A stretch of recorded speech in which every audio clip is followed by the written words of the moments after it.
Betrayal doesn't just break your heart, it shatters your world. I'm Ellie, a Seattle artist who thought I had it all, a fiancé, a dream career, and a sister I trusted, until she stole him on my wedding day and left me humiliated. From the ashes of that betrayal, I rose with a plan so sharp it cut deeper than their lies. This is my story of heartbreak, revenge, and reclaiming my life. If you've ever been stabbed in the back, share your story below. Let's heal through the hurt together. I never thought I'd be the one bearing my soul like this, sitting in my cluttered Seattle studio, surrounded by half-finished canvases and the faint smell of oil paint, telling a story that still stings like a fresh cut. It's November now, the kind of rainy, gray day that makes the Puget Sound look like a moody watercolor, and I can hear the distant hum of Pike Place Market through my open window. A year ago, I was someone else, hopeful, trusting, and so in love with a man named Caleb that I thought my life was a fairy tale. Now, I'm still Ellie, but I'm battle-scarred, wiser, and damn proud of how I turned my pain into power. Let me take you back to the start, because to understand how I rebuilt myself, you need to know how my world fell apart. I'm Ellie, 27, an artist with a heart full of dreams and a bank account that's perpetually on life support. I've been painting since I was a kid, growing up in a cramped apartment in Tacoma, where I'd cover my bedroom walls with sketches of the Cascades and Puget Sound ferries. 5 years ago, I moved to Seattle to chase my art, renting a tiny studio in Capitol Hill where I teach painting classes and sell my work at local galleries. Seattle's got this gritty, vibrant soul, coffee shops like Storyville, street musicians at Westlake Center, and that misty air that makes every sunset feel like a painting. I work part-time at a gallery in Pioneer Square, framing prints and schmoozing collectors, but my real love is my own art, bold, emotional pieces that scream what I can't say out loud. I always believed that if I kept at it, I'd make it big. That belief carried me, until Caleb. I met Caleb 4 years ago at an art walk in Belltown, one of those chilly evenings where the city feels alive with neon lights and chatter. He was 29, a software engineer with a crooked smile and eyes that sparkled like Lake Washington at dusk. I was showing my paintings at a pop-up gallery, nervous as hell, when he stopped at my booth. "This one," he said, pointing to a canvas of a stormy Puget Sound. "It's like you painted my soul." Cheesy, right? But it worked. We talked for hours about art, code, and our shared love for late-night runs to Dick's Drive-In for burgers. By the end of the night, he had my number, and I had a crush that wouldn't quit. Caleb was my rock. He'd show up at my studio with takeout from Thai Tom, sit on my paint-splattered floor, and listen as I rambled about my latest piece. I'd sketch him while he worked on his laptop, his brow furrowed in that cute way when he was deep in code. We'd spend weekends hiking in the Olympics, eating fish and chips at Ivar's, or cuddling on my couch watching old sci-fi movies. I was saving for a ring, not for me, but for him. I wanted to propose, maybe at Cary Park with the Space Needle glowing behind us. I'd planned it all, summer, sunset, just us. I was head over heels, and I thought he was too. My family was complicated. My dad, Paul, is a retired ferry captain, a gruff guy who loves me but isn't big on emotions. He'd always say, "Keep painting, kid. You've got something." My cousin, Nate, is like a brother, a barista at Le Panier who's always got my back and a sarcastic quip ready. But my younger sister, Vanessa, she's a different story. At 24, Vanessa's a social media influencer, all glossy Instagram posts and sponsored deals for skincare brands. She's got this charm that sucks people in, big hazel eyes, a laugh that lights up a room, and a knack for making you feel like you're her best friend. Growing up, we were close, sharing secrets and stealing each other's clothes. But as we got older, I noticed how she always needed to be the center of attention, how she'd sulk if I got praise she didn't. I chalked it up to sibling rivalry, nothing serious. Caleb and Vanessa got along great, too great, in hindsight. They'd text each other memes, joke about reality TV, and sometimes grab coffee without me. I thought it was sweet. I mean, who doesn't want their fiancé and sister to be buddies? I'd hear them laughing in the next room, and I'd smile, thinking, this is family.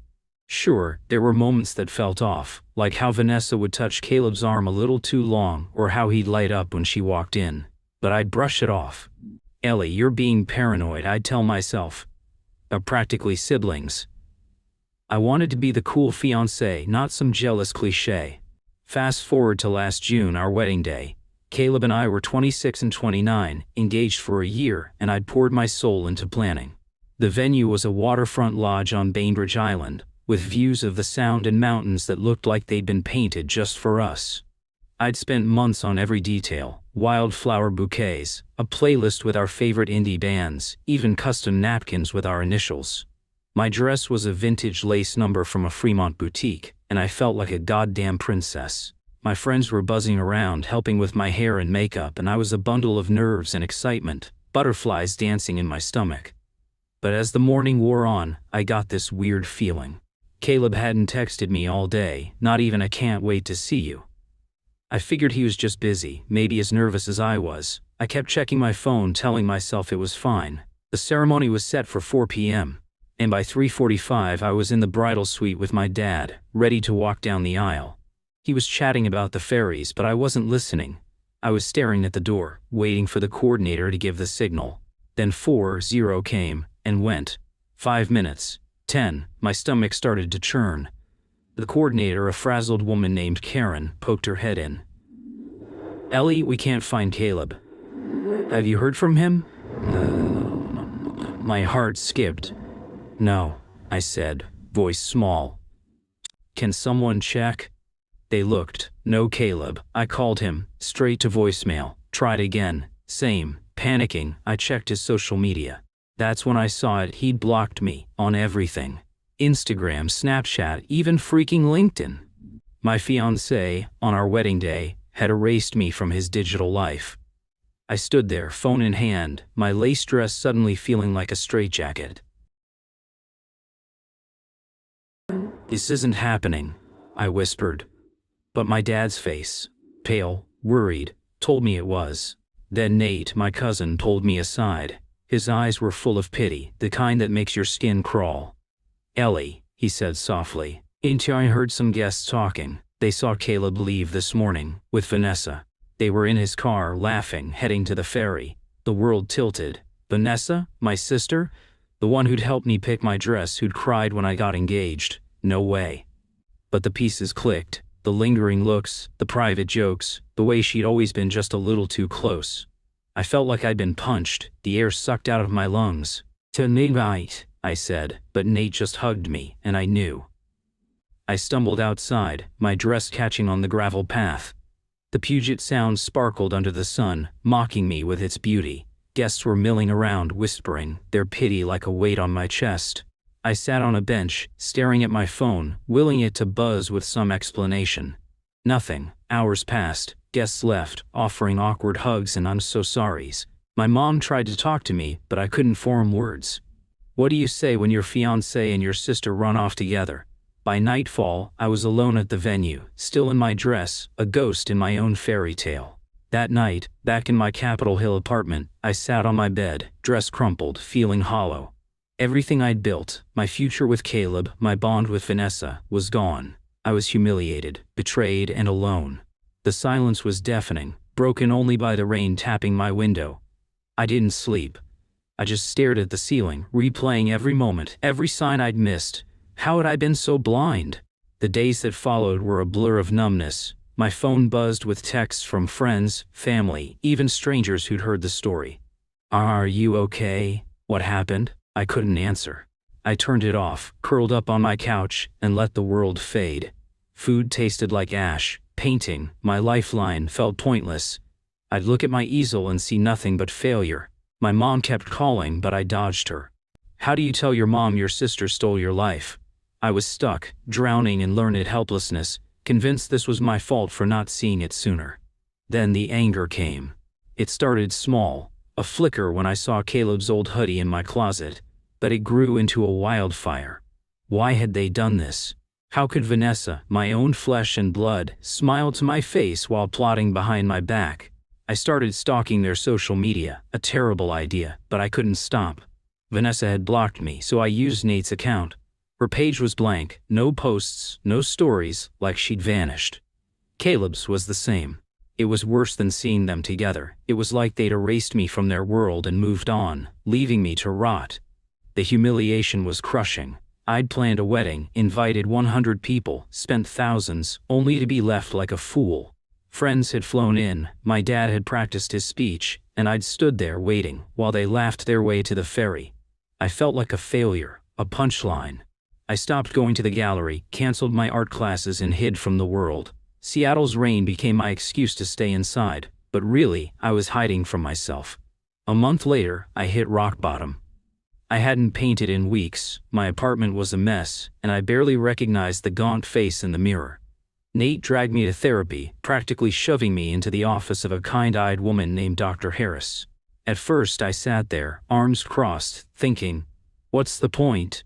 But when I started talking, it all poured out. The betrayal, the shame, the way Vanessa's narcissism had always cast a shadow over me. Harris listened, nodding, and said, Ellie, you're in a trauma bond with both of them. You're holding on to the love you had even though it's hurting you. That hit hard. I'd been clinging to memories of Caleb's smile, Vanessa's hugs, unable to let go.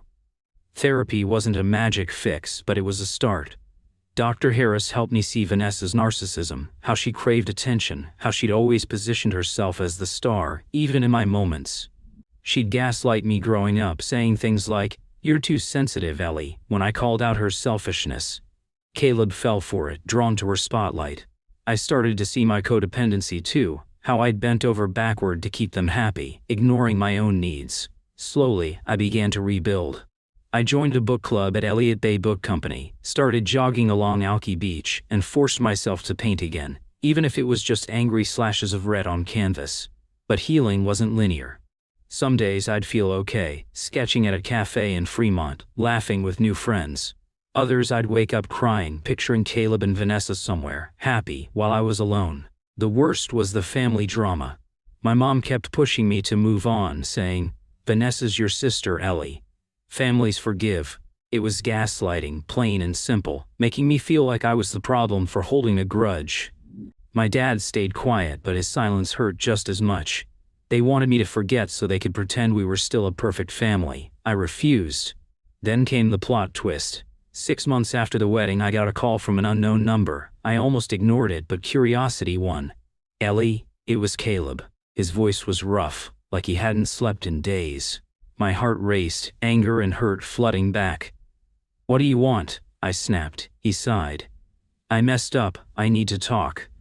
Against my better judgment, I listened. He sounded broken, saying he'd been wrong, that Vanessa wasn't who he thought. "She's different now," he said. "Always out spending my money, acting like I'm not enough." I almost laughed. Karma? Maybe. But it didn't erase what he'd done. "You left me on our wedding day," I said, voice shaking. "You and Vanessa humiliated me. And now you want what? Forgiveness?"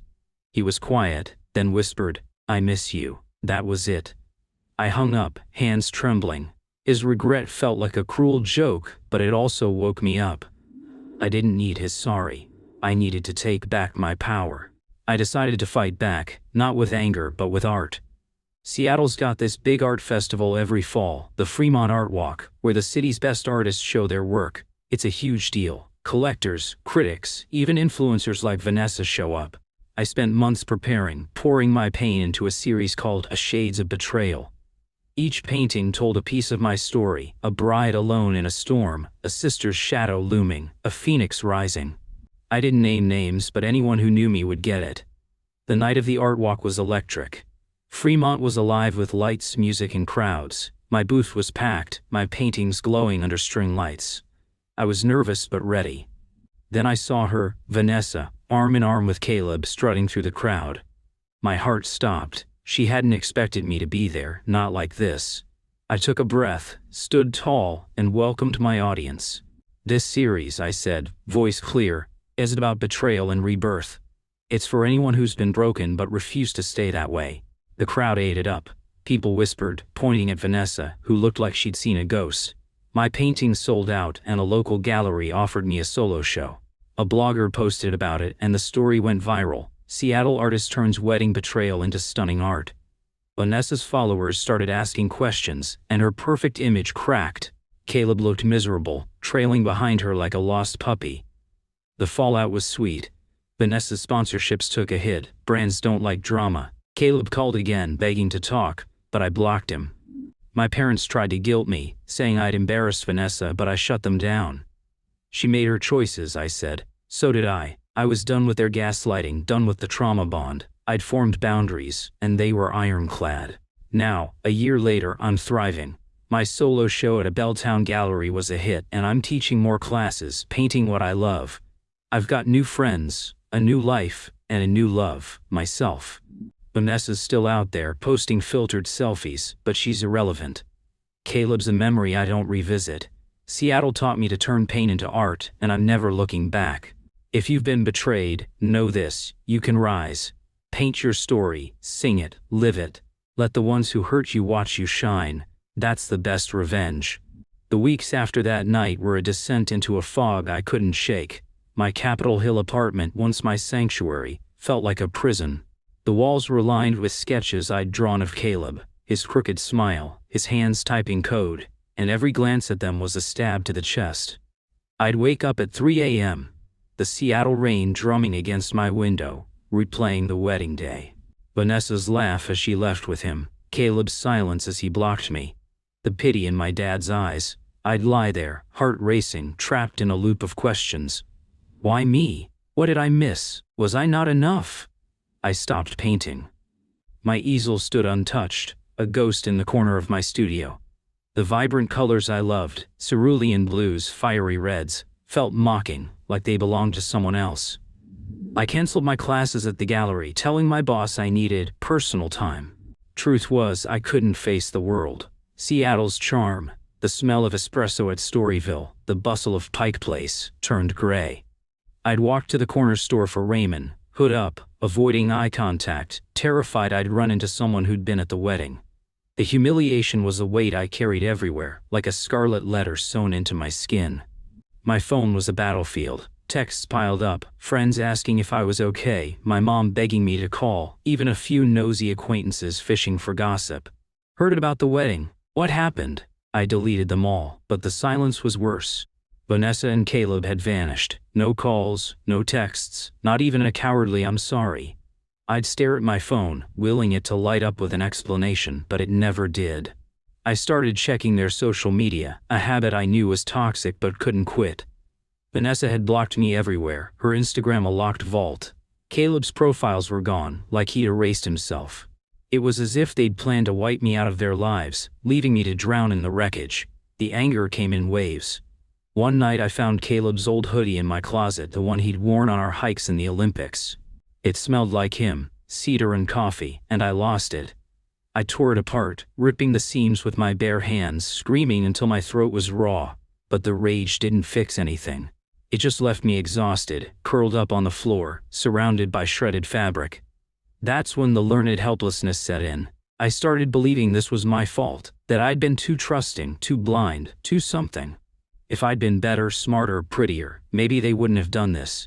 That's the trauma bond talking, tying me to people who'd hurt me, making me question my worth. My family didn't help. My mom kept calling, leaving voicemails that were equal parts worried and pushy. "Ellie, we need to talk. Vanessa's your sister, you can't just cut her off." The gaslighting was subtle but brutal, framing me as the problem for not forgiving her. My dad was quieter, sending texts like, "Let's grab coffee," but his silence about Vanessa spoke volumes. They wanted me to move on, so they could pretend we were still a happy family, ignoring the knife in my back. I dodged them, but the pressure built like a storm cloud. Nate, my cousin, was my lifeline. He'd show up at my apartment with pastries from Le Panier, forcing me to eat while he cracked jokes about his disastrous Tinder dates. One night, over a box of croissants, he looked at me and said, "Ellie, you gotta get help. You're not you anymore." I laughed it off, but his words stuck. A week later, he practically dragged me to a therapist's office in Queen Anne. Dr. Harris was a soft-spoken woman with warm eyes and a knack for cutting through my bullshit. In our first session, I sat there, arms crossed, staring at her bookshelves, thinking, this is pointless. But when she asked, "What do you feel right now?" it all spilled out. I told her about the wedding, the betrayal, the way Vanessa's narcissism had always loomed over me. "She's always needed to be the star," I said, voice shaking. "Even as kids, she'd take credit for my art, charm my friends, make everything about her." Dr. Harris nodded. "That's narcissistic behavior, Ellie. She thrives on attention, and when she saw you happy with Caleb, she needed to take it." It clicked. Vanessa hadn't just fallen for Caleb, she'd wanted what I had. Caleb, with his quiet adoration of me, was a prize she couldn't resist stealing. Dr. Harris also pointed out my trauma bond. And you're holding on to the love you had for them, she said, even though it's hurting you. It's why you keep checking their social media, why you're stuck. She was right. I was clinging to memories of Vanessa braiding my hair, Caleb kissing me under the Space Needle, unable to let go. And my codependency? I'd spent years putting their needs first, ignoring Vanessa's red flags, excusing Caleb's flirtations, because I thought that's what love meant. Therapy didn't fix me overnight, but it gave me a map to start rebuilding. Healing was messy. Some days I'd feel a spark of hope, sketching at a cafe in Ballard, the smell of salt water and coffee grounding me. I joined a book club at Elliott Bay Book Company, where I met people who didn't know my story, didn't look at me with pity. I started jogging along Alki Beach, the rhythm of my steps drowning out the noise in my head. I even picked up my paintbrush again, though at first it was just angry slashes of red and black, raw emotion splattered on canvas. But other days the pain hit like a freight train. I'd see a couple holding hands at Pike Place, and I'd flash back to Caleb buying me flowers there. Or I'd hear Vanessa's favorite song on the radio and feel a pang of loss, not just for her but for the sister I thought she was. My family made it worse. My mom invited me to dinner promising a no drama, but the second I sat down she brought up Vanessa. "She's struggling, Ellie," she said, eyes pleading. "She misses you. Can't you try to forgive?"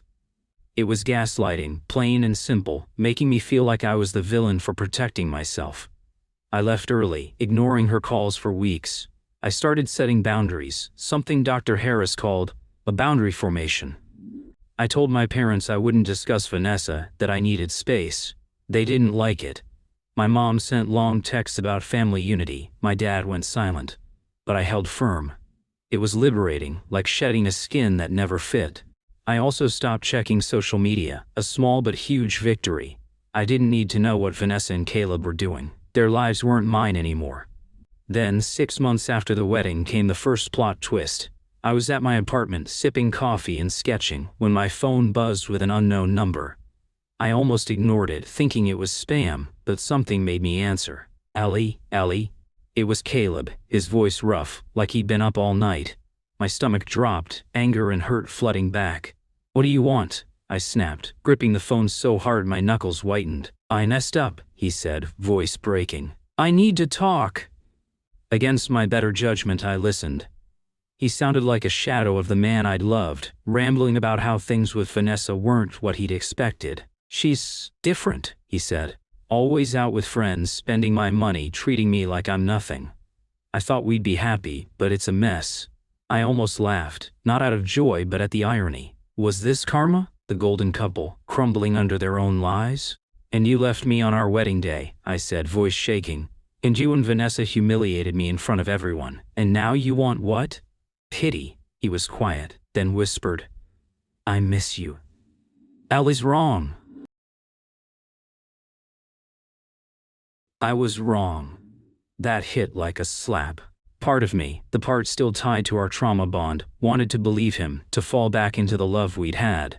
But the stronger part, the one I'd been building in therapy, knew better. "And you made your choice," I said coldly. "Live with it." I hung up, hands trembling, but I felt a spark of power. I wasn't his anymore. That call was a turning point. I realized I didn't want revenge in the petty sense, screaming, fighting, or slashing tires. I wanted something bigger, something that would show them I was more than their betrayal. I'm an artist, and my weapon is my work. Seattle's got this huge art festival every fall, the Fremont Art Walk, where the city's best creatives show their stuff.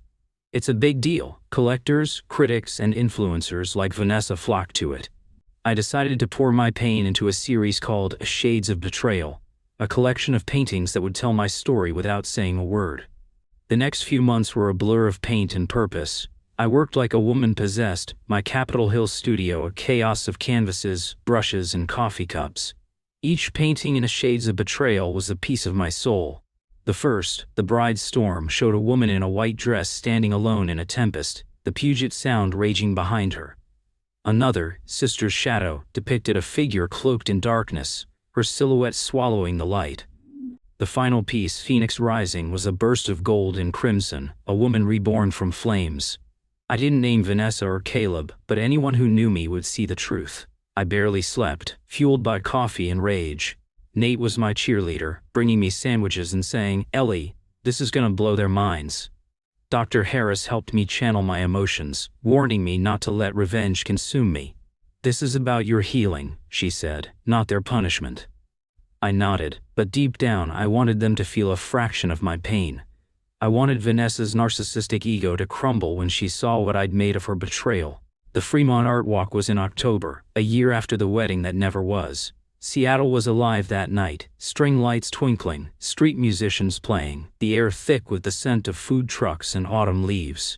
My booth was set up near Fremont Avenue, my paintings glowing under soft lights. I wore a black dress, my hair loose, feeling like a warrior in armor. The crowd was huge, buzzing with energy, and I was nervous but ready. I'd invited my parents, hoping they'd see my truth, but they didn't show. Typical. Then I saw them, Vanessa and Caleb, weaving through the crowd. She was in a flashy red dress, her influencer smile plastered on, snapping selfies.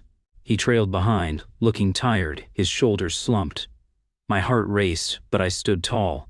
They hadn't expected me here, not like this. Vanessa's eyes locked on my booth, and her smile faltered. She whispered something to Caleb, who froze, his face paling as he saw my paintings. I stepped forward, addressing the crowd. "This series, Shades of Betrayal, is about loss and rebirth," I said, voice steady. "It's for anyone who's been broken by those they loved but refused to stay shattered. These paintings are my story, but maybe they're yours too."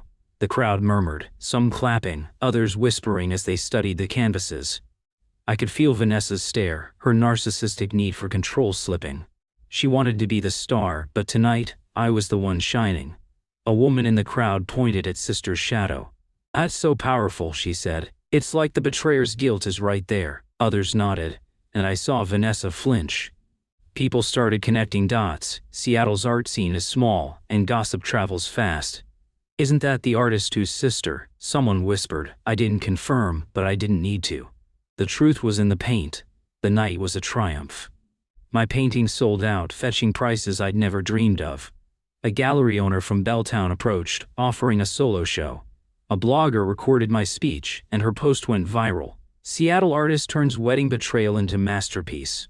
Social media lit up, with strangers sharing their own stories of betrayal, calling my work raw and inspiring. Vanessa's followers started asking questions, her perfect image cracking under the weight of scrutiny. Caleb looked like he wanted to disappear, trailing Vanessa like a ghost. The aftermath was sweeter than I'd imagined. Vanessa's sponsorships took a hit. Brands like skincare companies and fashion labels don't love drama, especially when their influencer is painted as a homewrecker. Her Instagram posts got flooded with comments. "Is this the sister from the art show? And how could you do that to your own family?" She tried to spin it, posting a vague story about misunderstandings and growth. But it only made her look guilty. Caleb, meanwhile, faded into obscurity, his tech bro swagger gone. My family didn't take it well. My mom called the next day, voice tight with anger. "Ellie, how could you air our private business like that?" she said. "You've embarrassed Vanessa." "She's a wreck," I laughed, cold and sharp. "Embarrassed her? She stole my fiancé and ran off on my wedding day." "I told my truth, Mom. If that's a problem, maybe look at why," she sputtered, trying to gaslight me into guilt. "Your family, Ellie. You need to forgive her." I cut her off. "Family doesn't do what she did. I'm done." I hung up, my heart racing but resolute. Boundary formation in action. In action. My dad sent an email, a long one about healing and coming together. I read it, then deleted it. Their refusal to hold Vanessa accountable was their choice, not mine. I was done carrying their baggage. Nate, bless him, backed me up. "You did what you had to," he said over coffee at Storyville. "I'll figure it out, or they won't, but you're killing it." His support was a reminder that I wasn't alone, even if my parents had chosen sides. Caleb tried calling again a week later, leaving a voicemail that sounded desperate. "Ellie, I saw your art. I get it. I hurt you. Can we talk?" I listened once, then blocked his number. His regret was too late, a hollow echo of a life I'd left behind. Vanessa, true to her narcissistic streak, never reached out. I didn't expect her to. Admitting fault would have meant admitting she wasn't perfect, and that was beyond her. The real victory was my career. The Belltown Gallery show was a hit, with critics praising my raw vulnerability. I sold enough pieces to quit my gallery job and focus on my art full-time. I started teaching more classes, my studio now a haven for other creatives. I even met a new friend, Maya, a photographer who'd been through her own betrayal. We'd sit on Alki Beach, sharing stories and laughing, our wounds healing together. I wasn't ready for love, not yet, but I was falling for myself, for the woman I'd become. Now, a year after the wedding that never happened, I'm sitting in my studio, the Puget Sound fog curling outside. It's November 2025, and Seattle's alive with its rainy magic. My walls are covered in new paintings, not of pain, but of hope. Vibrant greens of the Cascades, soft pinks of dawn over Lake Union. I'm working on a piece for a group show in Portland, and my classes are booked solid. I've got a life I love, one I built from the ground up. Vanessa's still out there, posting her filtered selfies, but her star's dimmed. Her followers are fewer, her comments laced with shade. I don't check anymore, it's just what I hear. Caleb's a ghost, probably regretting his choices somewhere I don't care to know. My parents haven't reached out in months. It stings, but I've made peace with it. I've got Nate, Maya, and a community of artists who see me for me. That's family enough. If you've been betrayed by a lover, a sibling, or your own heart, know that you can rise. It's not about forgetting, it's about transforming. Paint your pain, write it, sing it. Let it be your power. I stood in the ruins of my life and built a masterpiece. Seattle showed me how. Now it's your turn.